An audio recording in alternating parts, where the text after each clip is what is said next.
did not create enough up the other end. Obviously, they were pinned back at times for large periods of time.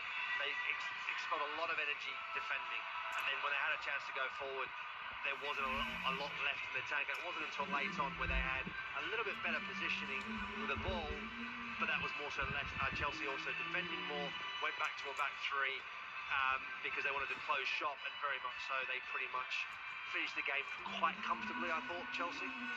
So Leicester have got 4 wins from 28 matches, 17 points, 6 behind Wolves. Realistically, if they don't at least double the number of wins that they've got from 28 in their final 10, they're not even going to get close to it, are they? No, they're not. And you know what? It's just the old saying all the time is that the league table doesn't lie. You're there because you just haven't been good enough up to that point.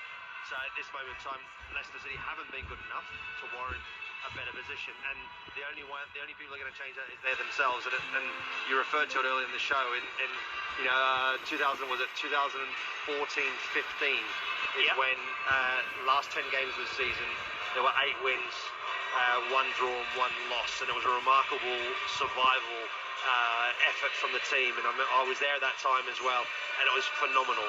I just don't see this team having the ability to do that. In their last 5 games of the season, Steve, they go away to Wolves, they host Southampton and they host Ipswich. But the thing is, they've got to be in touch by then. I think it's exactly the same for Ipswich as well, who've still got to play Wolves at Portman Road and try and take advantage of this without Mateus Cunha. But at the moment, Wolves have just got that little bit of distance on the pair of them that you just, I feel it's beyond them both, actually. I do. It is starting to look that way, certainly. Ali, Mark, thank you both very much indeed.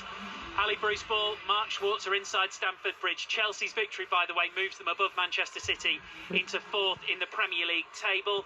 Let's go back into the Women's FA Cup quarter-finals. Chelsea Crystal Palace, Sahel Sahi. Chelsea do have the lead this time. Lauren James with the goal. They're leading Crystal Palace by a goal to nil. The goal coming in the 64th minute. It was a corner which wasn't dealt with by the Crystal Palace defence, and Lauren James, she swept it home. 20 minutes to play here, Steve. It's Chelsea 1, Crystal Palace 0.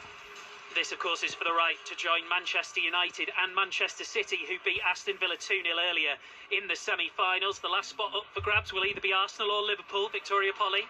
Less than 20 to go here and still nothing to separate the two sides. Goal